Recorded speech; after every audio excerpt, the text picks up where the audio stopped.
Your hands together to welcome Aamir Khan, actor, producer, director, who will be in conversation with Mr. Anant Goenka, whole-time director and head, New Media, The Express Group. Anant, it's over to you. Aamir, thanks for doing this for us. It's wonderful to have you. It's a pleasure. Very good evening to everyone, and congratulations to all the winners. Well done. These are challenging times for good journalism, so congratulations. So we'll get into why do you say it's a challenging time for good journalism in the future, through the course of the conversation. But since we are in a room full of the best journalists in India, we have to take full disclosure very seriously. The concept of full disclosure very seriously. So in full disclosure, I must admit that, Aamir, I've been a fan of yours for a very long time. I've been a fan for the last 15 years. We look at the photograph there that we dug out from the archives. That's when you were thinner, I was bigger. But Aamir, I was a fan of yours then, I think because of Jochida Wohi Sikandar, because of Andaz Apna Apna. But I think today the reason we are fans of yours is because you're unconventional. Your success has been very different from any sort of formula. You've always stayed away from a certain formula.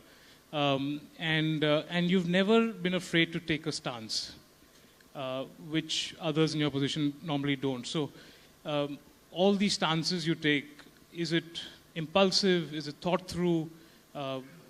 Something about why you keep taking a stance? Well, partly it's impulsive, partly it's emotional. It's an emotional reaction. And then I try and think it through also. But then finally, sometimes you feel the need to speak, so you do. Yeah, I guess. Out of all the stances that you've taken, sometimes some are political, some aren't. Is there any one that you would regret? Oh, no, I don't think so. No, no, I don't think so. I mean, I've faced a lot of flack many times, but no, I don't think I regret any of the stances I took. Did you ever consider the commercial ramifications of you, sort of? No, I didn't. No, I didn't. To be quite honest, I didn't. But I've been doing okay commercially also. Yeah. I find, I mean, your career sounds a lot like the story Arunji was talking about with regards to Express, 85 years of Express. I find a lot of similarities with that. If we can just, I don't know how long we have Arunji with us for, so I can just ask him to make one quick comment. Can we get a mic in front? Arunji, one sort of piece of a comment to Aamir, maybe. The role of the celebrity in society. Do you find, are you happy with what celebrities normally do? How active they are in sort of in the public discourse, or would you like them to play it as safe as they have been, or would you rather have a celebrity like Aamir Khan who sort of likes to have his voice heard?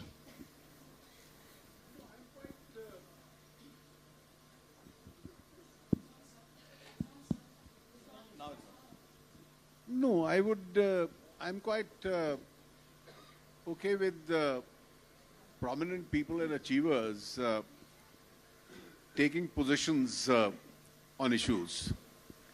You see, there'll be a large number of them who are completely focused on their work, and therefore for them to develop a thought process outside their usual activity may not be possible. Everybody is not alike. But there are some people who are actively involved and at least involved in the thinking process themselves and would like to react. And therefore today, in a world where the forums for an individual to react are too many, he doesn't need a television channel, he doesn't need a newspaper, he can do it he can just in one line or a few words express himself. And I think if it's a seriously thought out view, as against just a maverick view, I think it does good to any society. Aamir, do you find that social media also is encouraging you to take a point of view? I'm sure you get sort of haggled to say, is par kuch batao, take a stance more than you would like to. No, I don't think social media has at all affected or propelled me to make public statements. I think social media is just one more platform. If you feel like saying something on it, you can use it. So the desire to say something, I think, often makes me say what I want to, and not the platform, really. Yeah. But off late, Amir, last 5-6 months, artists have, after a very long time, been getting up and taking a stance, especially in the last couple of months. Your thoughts about the stance some of your contemporaries have taken, and even other artists, not just actors? Well, I think that, for creative people to voice what they feel is important. And I think that, a number of creative people, historians, scientists, have increasingly had a certain feeling in them, which they felt the need to express. And I think that for a creative person, one of the ways of expressing their dissatisfaction or their disappointment is to return, awards. And I think that's one way of, getting your point across, certainly. So you're endorsing you're endorsing the way there was a protest. Yeah, actually, I mean, I would endorse any protest which is non-violent, as long as you don't start beating up people, and as long as you don't resort to violence. Then all individuals have a right to protest, and they can protest in any manner that they feel is right, as long as they're not physically harming anybody or taking law into their own hands. And this is certainly a way to protest. For creative people, it is certainly a way to protest.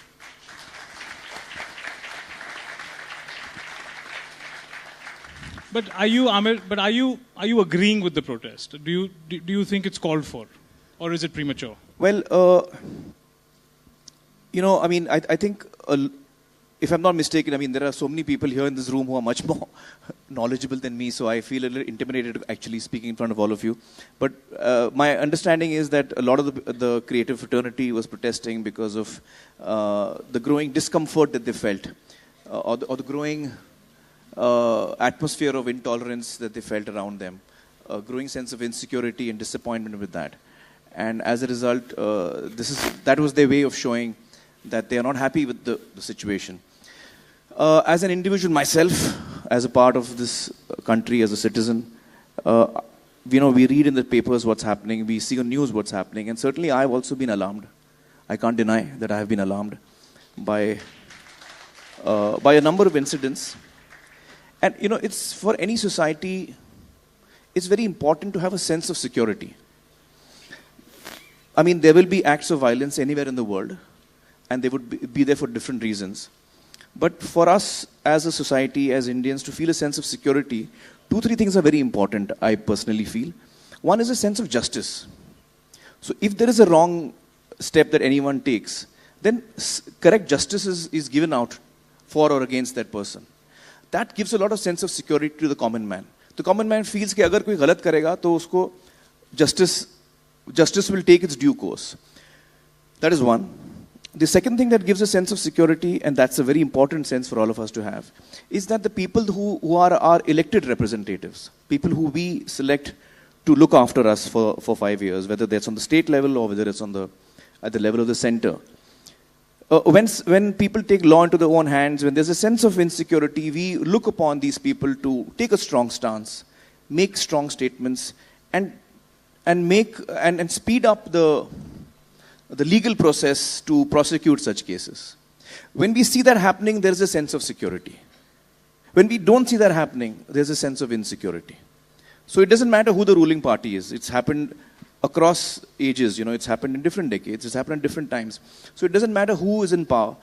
But the fact of the matter is, and I often, on television debates we see where one political party, in this case it's the BJP who's ruling right now, is accused of various things, and they say, but what happened in 1984? But that doesn't make what's happening now. And what happened in 84 was disastrous. What happened in 1984 was horrendous. And what is happening, at other times also through the ages, whenever there is a violent act, when an innocent person is killed, whether it's even one single person or a collection of people, that's very unfortunate. And in these unfortunate moments, these are the moments that we look to our leaders to take a strong step, whether they're on the state level or at the center, make statements which are reassuring to us as citizens of the country. That's what we look for, yeah.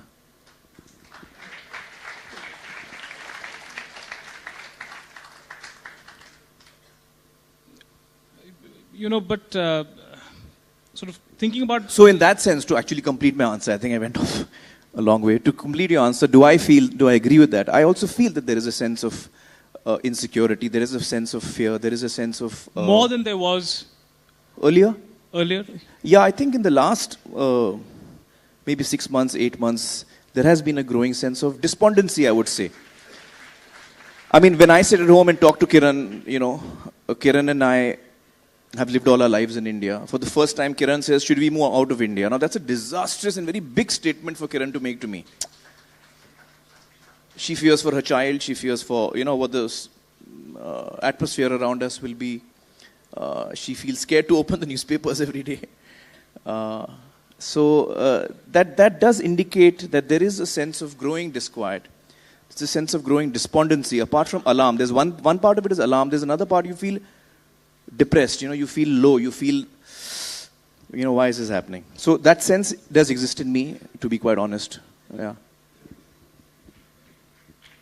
And Amir, you have faith in the media generally. You believe that what is being communicated is fairly accurate. You don't think a lot of it is... Well, so partly, I'm saying like every other aspect of society, the kind of social fabric that we live in today, that this kind of social fabric that exists around us today is reflected in the media, is reflected in the films, it's reflected in politics, it's reflected, all around us. So to that extent, I think, and quite honestly, the social fabric is not at its best right now. So for me to say I have complete faith in the media, I wouldn't say that. There are a lot of there are a lot of journalists, young and senior, who are doing a good job, and who are, upholding what media really does stand for. But I can't say that as a sweeping generalized statement. No. One of the things that we at the Express pride ourselves in, and I think generally print journalism, I think, does a little bit better than other media, is getting nuances of a conversation out, is getting into the detail, which people are maybe losing that attention span for. Do you think the audience has that appetite for the nuance like it once sort of used to? Well, when you're doing mass communication, it is always very difficult to have a nuanced conversation, and that's one of the challenges that people who are indulging in mass communication face. In my experience, I think the one thing that I've learned is that if you touch an emotional chord with people, then they do want to understand the nuances also. So when you're communicating, it's not only important to reach out to people intellectually, but also to reach out to them emotionally. And that for me has always worked. But the conversation, I think, has gotten more intelligent. I joined Express formally 4 years ago, and I was given the job of running the web division. And I had committed some targets to my father, and then 2 months into the job, I was very nervous because one industry veteran came and told me that, Anand, to do well on the internet, you need to do ABCD: astrology, Bollywood, cricket, and devotion. Now, so did you follow that? Now, this is not Express territory. But did you follow that? So what I've been very happy to see is that we have been fairly successful without falling into that ABCD trap. So my question is, Satyameva Jayate, for instance, how much of audience is involved? I don't think Satyameva Jayate, my view is, it might not have been as successful 10 years ago as it is today. That's a hypothetical question, so I don't know how to answer that. But let me tell you, throughout my career, even as an actor, or whether it was SMJ or each of my films, I have to say that even in the film industry, there are people who have this thought, okay, for a film to succeed, you have to do ABCD. And if you don't do ABCD, you'll never succeed. I've never followed that. And I've been reasonably successful. I think at the end of the day, you have to follow your heart, your conviction, what you essentially feel is what you have to follow. And when you do that, there's a certain energy that comes into your work, or in journalism as well, that is very intangible, which people sense, which they feel. And I think that's what's worked for me in a sense, because I've never followed any rules of mainstream cinema, or for that matter in SMJ. We were doing a show on very, very difficult social issues, some of them that people are hesitant to discuss on a public platform. And we had, a large section of the nation actually connecting with it and engaging with it in a very robust manner. Did we know that that's how the reaction would be? Did we know that's how it would succeed? We had absolutely no idea, none whatsoever. But cinema, if you go back maybe 70s, 60s, I wasn't around then, but you one read in the history books. There was always something very idealistic about the main protagonist. There was a sense of anti-establishment that cinema sort of had. Do you find, and I ask this question all the time, even in the context of journalism, is anti-establishment messaging becoming a little old-fashioned?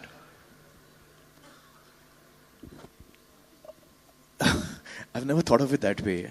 I mean, I don't know how to answer that question because I've not worked that way ever. I've not looked at films as anti-establishment or, so I don't know how to answer the question. But would you say that films have gotten a little bit more intelligent over time?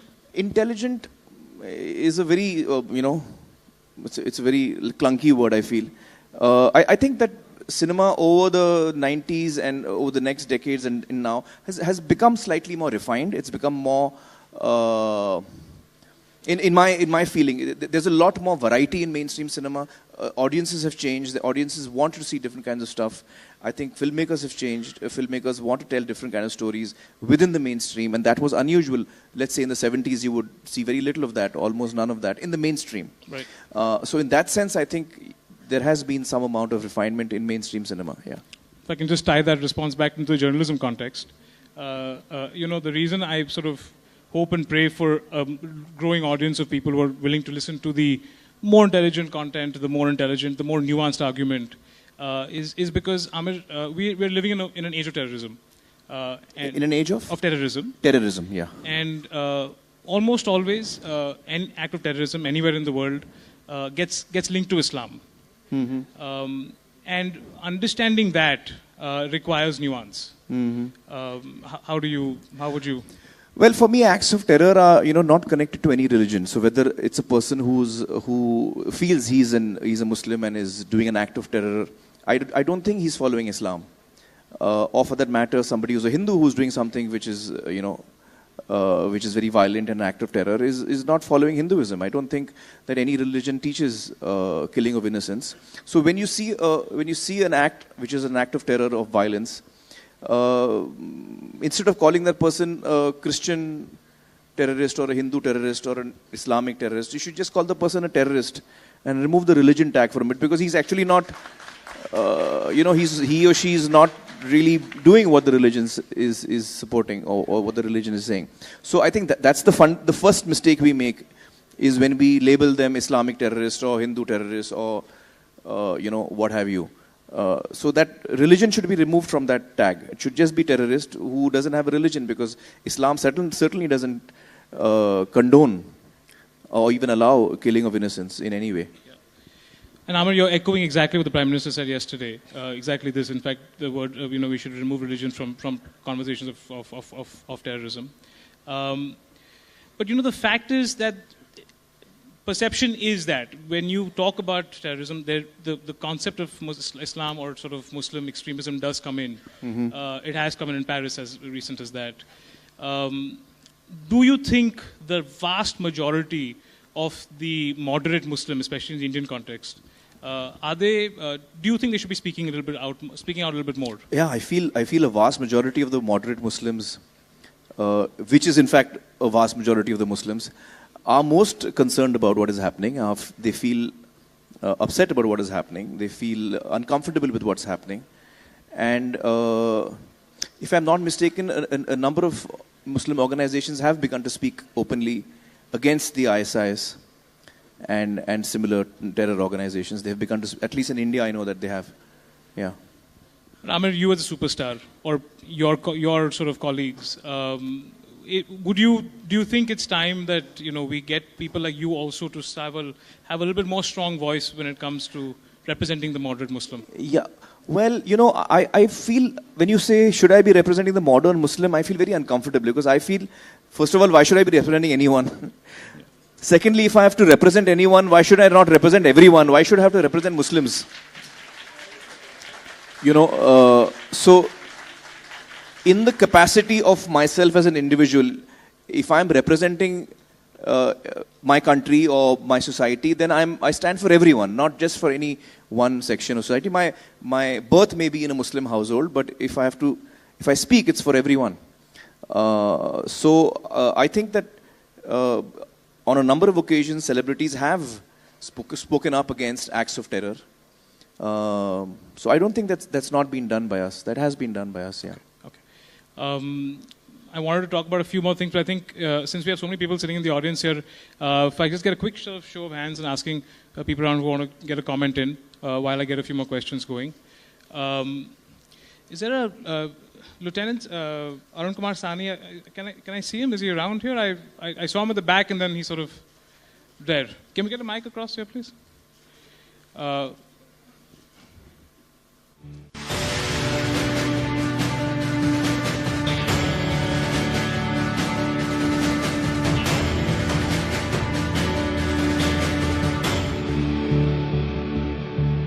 General Sani is the chief of the Southwestern Army Command. Right.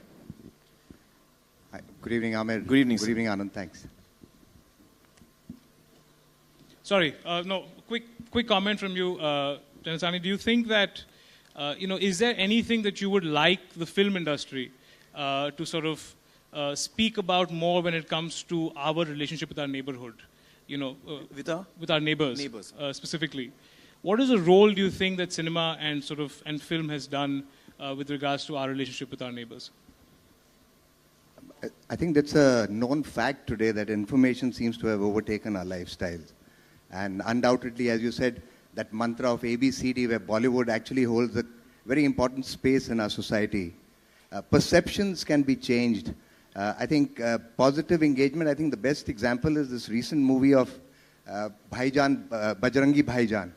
I think it gave such a positive fillip to the relationship between India and Pakistan. I thought it was a beautiful movie where sentiments actually evoked good feeling for each other. Yeah. So I think today information, media, and I'm sure Bollywood itself can really make a difference in giving a positive fillip to the attitudes that are there, because perceptions are formed by the information, and information is through the media that we are getting, whether it's print or whether it's the media which you see, mass communications, as you're saying, any of the issues. So I think that is one area where they can, of course. And more importantly, we've got 7 neighbors around us. I think a bit about each of them, the lifestyle, the problems that they face, will actually make us also more sensitive to their requirements. I think there is a great amount that can be done there. Sure. And the last movie, I think, is the best example. Yeah. Thank you. Well, I've always believed, that in any society, not just India, but in any society, you have people who play different roles in society. So the law and order machinery gives us security, and doctors give us health. So what do the creative people in society do? What is our contribution? So whether it's actors or painters or poets, writers, performing arts, every kind of artist, every kind of creative person actually can, if he or she so decides, can actually make one of the biggest contributions to society.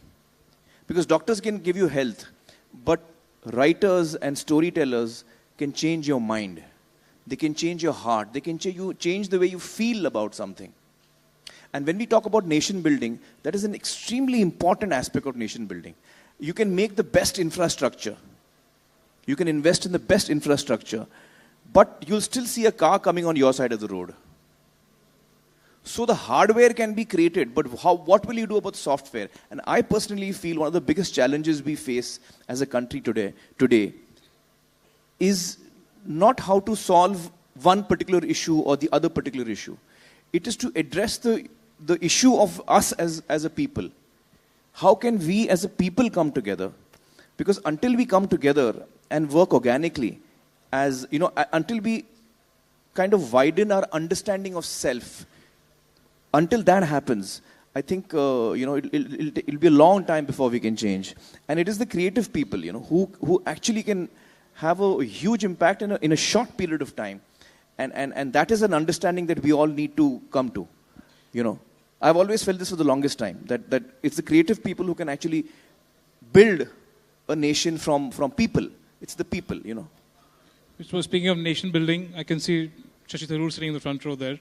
Can we get a comment from you about, again, similar, on the role of society, on the role of film in nation building?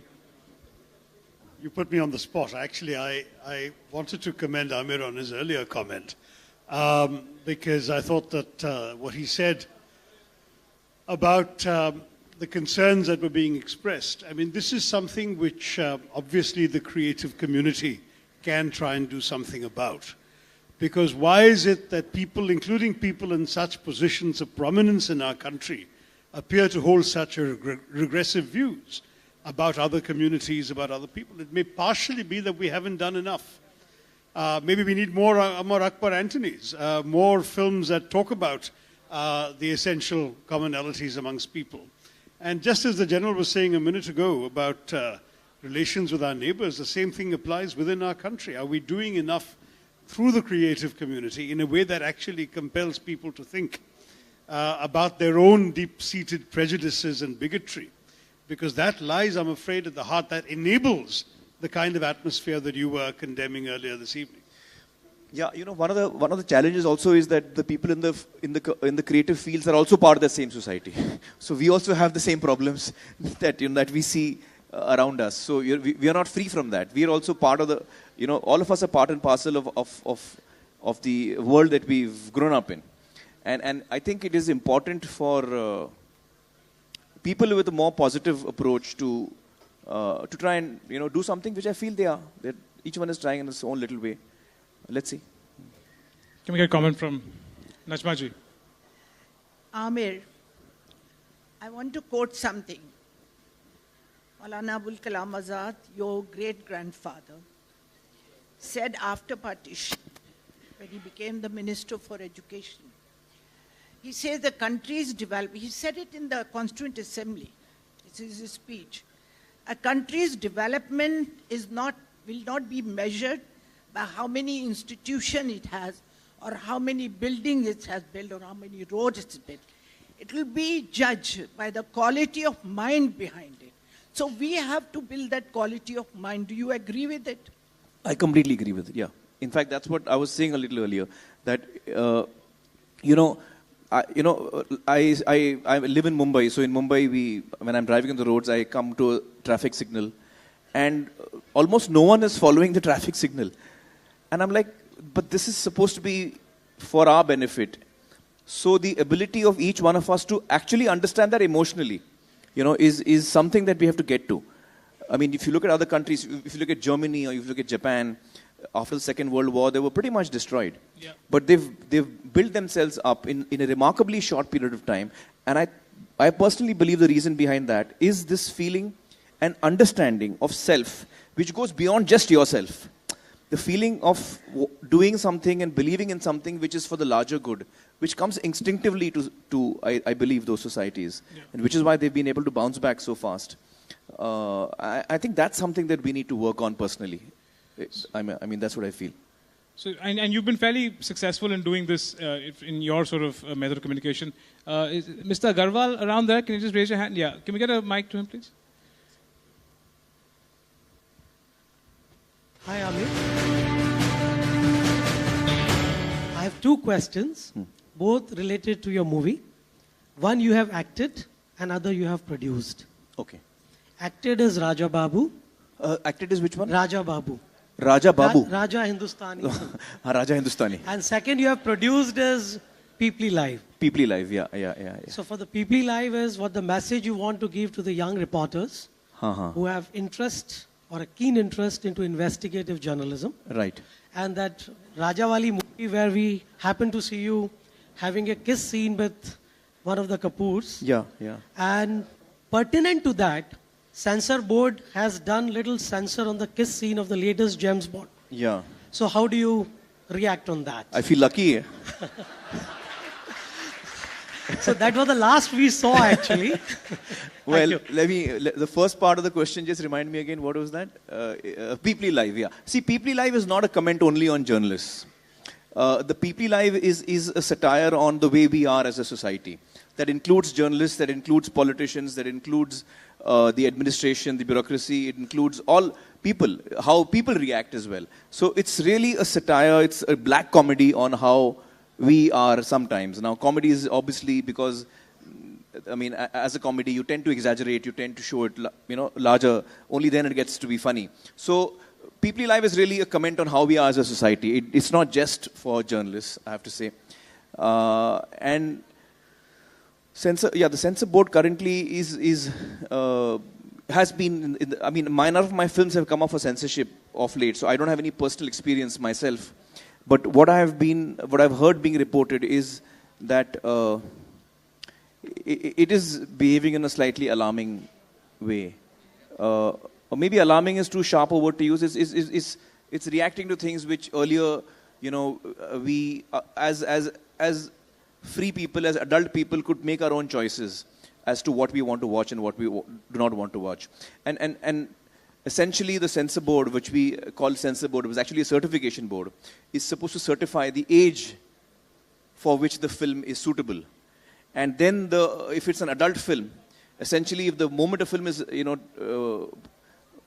certified adult, then pretty much, you should be able to show anything because an adult will decide whether he or she wants to see the film or not. Then there is no censorship required after the certification. That is our understanding of certification. But as I understand it, it has been a little aggressive in its approach of late in the last 6 to 8 months, I think, which is worrying. I hope that changes.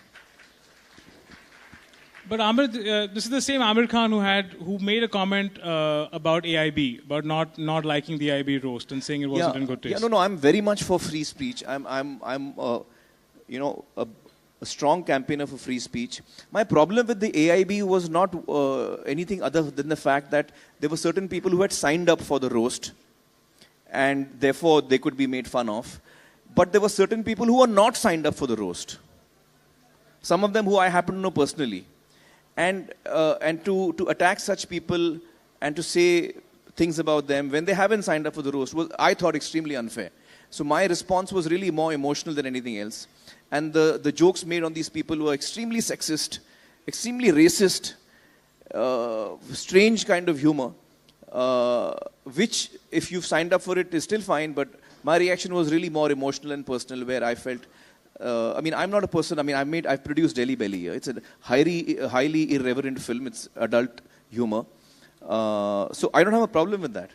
I don't have a problem with abusive language, as long as it is certified appropriately, and you're an adult, you can decide whether you want to engage in it or not. But my problem is that you take an individual person and hit out at that person who actually has got nothing to do with you. I found that a little sad. Yeah. Can we get a comment here in the first row, right? Farooq ji? Ms. Abdullah? Can we get you to make no? Just sort of comment. Okay. Talking about, songs like Ungli Karega and Chumma De De. Now, these are normal things. And then in that film, now the censor board says your kiss has to be very limited. Now, how can you make it limited? After all, you have to generate that stimulation, and the kiss does it. So I don't know how he would react to it. Ahmed, how would you react to as long as I get to kiss on the day of the shoot, then the censor can do what they want with it. Well said. Well said. Okay. We saw a hand here. Yeah, please. If you just reintroduce yourself to us before you ask a question. Hi, Amir. My name is Sudhir Chaudhary. Hi, Sudhir. Hi. I'm the editor of Zee News. While reporting on this issue of being insensitive, हमने हाल में 2 बड़े incidents देखे, एक दादरी और एक जम्मू कश्मीर में हाल ही में colonel संतोष महादिक, वो शहीद हुए थे.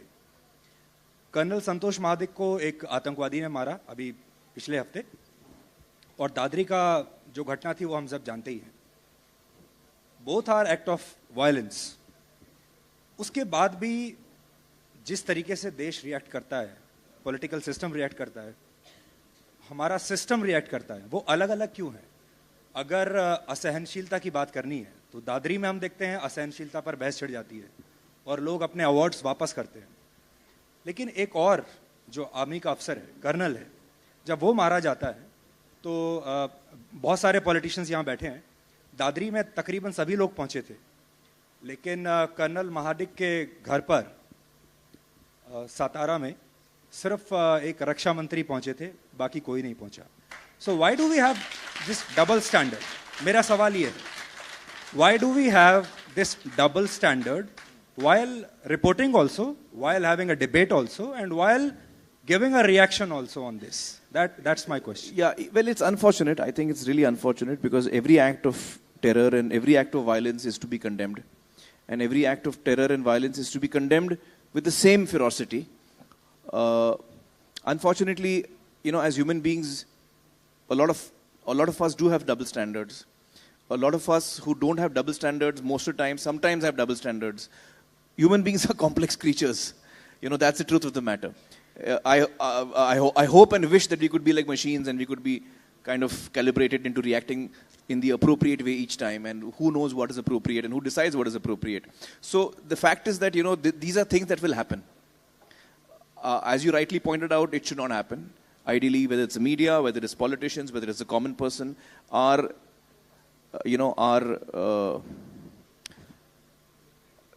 reaction to violence should be identical, whether it's one community doing it or another community doing it in any way. And by and large, it is. I think by and large, most people are against violence of any kind, no matter who is behind it. I think by and large, that is the case. Yeah. Is Mr. Sanjay Pugalia around here?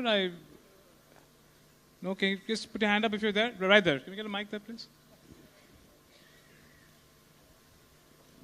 Hello, जो बड़े critical issues हैं उस पर आपने बहुत खुले तौर पर अपनी राय रखी है जी। तो एक दूसरा इशू लाइटर वेन में लेकिन फिर भी क्रिटिकल है। एक तो यहाँ एक्सप्रेस ब्रांड ऑफ जर्नलिज्म है जो सेलिब्रेट हो रहा है।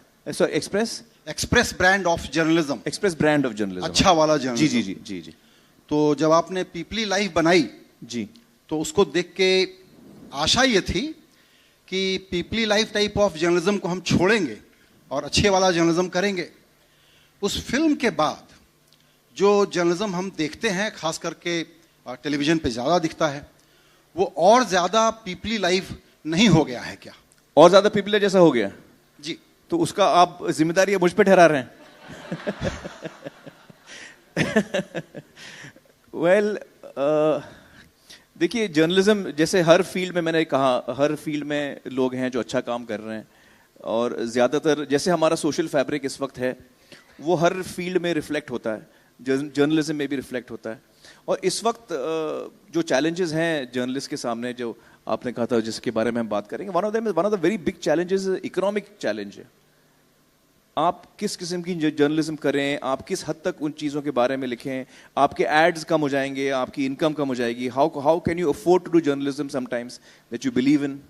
These are very big challenges, I think, that journalists face, on a daily basis, and it's a real battle. Unfortunately, Hindustan में जो है वो जैसे BBC एक बहुत ही it's public funded, तो public funded कोई मीडिया हाउस हो जहाँ लोग उसको फंड करें और फिर उसको खुली छूट हो, वो एड्स ना लें, वो सिर्फ जर्नलिज्म करें, तो these are idealistic things. We have to be real about where we are, in what situation we are, and we have to do the best within that.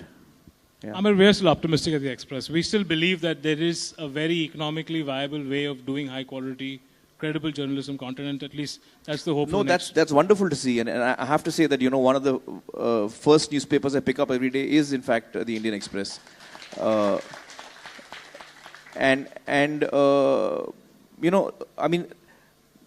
likewise, when people ask me in my work, how do I do the films I do, because they seem to be films which are very absurd and weird for popular cinema, and all people close to me have always been worried each time I've selected a film. They feel this is going to bomb, it's never going to work. But I'll tell you what has worked for me. I feel that, you should never compromise with your dreams. No matter which walk of life you are in, you should never compromise with your dreams. You may have to compromise a little to achieve the dream. but never compromise the dream itself. And that's how I have lived my life, you know. And every time people have told me, अम्मी ने कितनी दफा कहा है कि क्या कर रहे हो आमिर, तुम 2-3 साल में एक फिल्म करते हो, वक्त होता है इंसान का, आप उस वक्त का इस्तेमाल करें, ये आप कौन सी फिल्म कर रहे हैं, क्रिकेट पे कौन देखेगा film. So, you know, even my mother has been worried about me at all times. And all the people I know have told me at different times that what I'm doing is absurd, I shouldn't be doing it. But, you know, I think today I can look back and say they've worked, but they may not have worked. See, they may not have worked also. The projects I did might not have worked. But I have the satisfaction and joy of doing what I believed in. And you know, I have that satisfaction and joy, which is a bigger joy than, because the journey is as important as the end product. Film chale, nahi chale, what you believe in may ultimately happen or not happen. You know, a lot of people in the social field or in the political field have dreams which they fight for all their lives, but they don't achieve. So it's not the success or the failure, but the journey that you lived through your life that I think is very important, you know. There's a question here. Yeah. Hello Aamir, Chitra Tripathi हूँ मैं, India news channel में associate editor हूँ. मेरा सवाल आपसे ये है, आपने जब पीपली लाइव बनाई थी उस समय जर्नलिस्ट का जो कैरेक्टर था, जो मेन जर्नलिस्ट का था, किसको देखकर आपने चुना था? क्योंकि उसमें मुझे लगता है कुछ ज्यादा ही दिखा दिया था आपने पत्रकार को. देखिए, सबसे पहले तो मैं खुलासा करूं जी कि उस फिल्म की कहानी ना तो मैंने लिखी थी ना उस पे मैंने काम किया था. निर्माता तो आप ही थे, आपकी पत्नी किरण राव जी भी थी. नहीं, मैं प्रोड्यूस कर रहा था फिल्म को, लेकिन अनुषा रिजवी जो एक पत्रकार रह चुकी हैं, उन्होंने वो फिल्म की कहानी लिखी, कंसेप्चुलाइज की, स्क्रीन प्ले लिखा, किरदार लिखे और डायरेक्ट भी उन्होंने की. तो ये सवाल आप उनसे पूछें. Yes, please, right here. Yeah, hi, this is Rajiv. Hi, Rajiv, how are you? Amir, you put it very well that don't compromise with your dreams and always do the right thing that you believe in. How do you figure out what is right? What you believe in, is it right or wrong? No, you have to go with your own judgment. At any given point, you have to go with your own judgment, and that's the best that any of us can do, really. And you have to go with what your beliefs are, what your conscience allows you to do, what your conscience feels. You know, at the end of the day, for each one of us, our conscience is our gatekeeper. You know, for each one of us. And if you believe in something and you find out that that's not the right thing to do, then what do you do? Oh, that's a complicated one. Tell me, if you believe in something, but that's not the right thing to do. As per you, later on, you can always... Oh, you mean later on? कि इस वक्त मैंने कोई चीज की, 2 साल बाद मुझे लगा मुझे नहीं करना चाहिए था. Then you have to seek forgiveness. You have to try and you know, redeem what you've done. First of all, accept what you've done is something today you are not very proud of, and then hopefully you can try and redeem it. Have you ever done that? Have I ever done that? Let me think. Wait. Yeah, I think I have a number of occasions. Yeah, I've done something which I strongly believed in. Then later on, I felt कि नहीं यार ये सही नहीं था. I shouldn't have done it. I have faced that on a number of occasions. Okay. Yeah. Yeah, please go ahead. Hi, Amir. Hi. Irfan from Economic Times. Hi, Irfan. I'll remember an anecdote that happened with me. I briefly worked with television. I was on air for a story that some Supreme Court was saying. And while I was on television, anchor was talking to me, and I was talking about the story of the Supreme Court. Suddenly, anchor said, "Hakeem, आप बने रहिए हमारे साथ तेंदुआ घुस चुका है मीरठ में, एक घर में. A तेंदुआ has got into the house, and please you stop talking about the Supreme Court." And we are, and the camera, then the OB and everything happened. What was happening in Meerut? Just the tiger had entered into a house. Ji. So I want to tell you that of course it got TRPs more than what I was saying. But I was talking about a very serious story. Then Tendua was in a Meerut house. So how do you face these kind of situations when you have to decide about TRPs or being seriousness? And how often does it happen these days? See, I don't know about the media world because I've not really worked in it. So it's very difficult for me to really... It's very difficult for me to really, you know, comment in an accurate way. I can tell you about my own world. There are often times when we are faced with situations where we feel, oh, is this something that is, like you have TRP, is this something that people will like? So when I'm making a film like Tare Zameen Par, is this a film that people will want to watch? Is it mainstream cinema? On the face of it, certainly not. It's not mainstream cinema. It's a story about a child who's got dyslexia. The only person who's like me, I'm the only popular person in the film. I come midway through the film. So for various reasons, it's not your normal mainstream cinema. But I still want to make it. Because I just love the story and I want to be part of that film. And I go ahead and I make it. So I don't think of TRPs or how many tickets will sell. Most of the time that I'm taking decisions. In fact, all the films that I've done, even whether they're successful or not, are films that I've selected because I felt like doing them. And a number of them have been very, very off from the mainstream. They've not been part of mainstream. Have they been easy decisions? No, they've not been easy decisions. Whether it was Lagan, whether it was Rang De Basanti, whether it was, Tare Zameen Par, all of these times, you're constantly driven by self-doubt. Now and then you feel, am I doing the right thing? Will people be interested? Satyameva Jayate. We had no idea whether people would be interested in it. So, do we go through doubts? Yes. But the doubt is not strong enough to derail us. And I think that's very important. Doubts are important. They keep you on your feet. But you should not be derailed in what you believe in is what I feel. And I've been fortunate so far. I guess somebody up there is looking after me. We'll take one last question before we... Can I see? Right there? Yeah.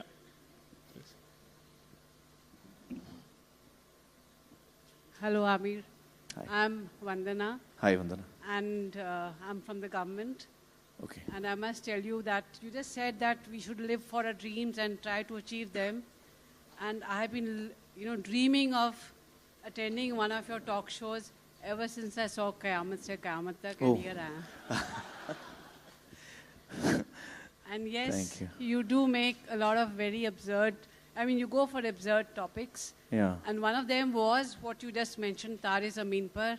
And that is what, made such a change even among students. I don't know whether you know, but my child also started looking at his own schoolmates who he said, he's a special child, Mama, I have to be very careful. Yeah. So the commercial... So sensitivity really rose at... Yeah. Yes. So people in Bollywood should actually make more social movies which have a message. Yeah. And not just look for ABCD and their returns. It makes a big impact even on the nation, like you just said that, Germany and Japan, the people just bounced back. So even in our country, there are a lot of people who are fence-sitters who will bounce back to a much better way of life. And they're highly influenced by Bollywood. I wish all of you producers, there could be more like you who would think of these things. Thank you very much. Thank you. Okay, I think can we get a comment from Tavleen Singh? Yeah?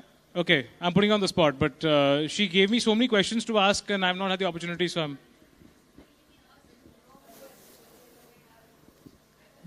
But I'll introduce Tavleen Singh as... I know Tavleen. But she's the most popular, most shared and most commented on writer in IndianExpress.com every week. Wow. So, yeah. Go ahead. Wow. You're softening the blow.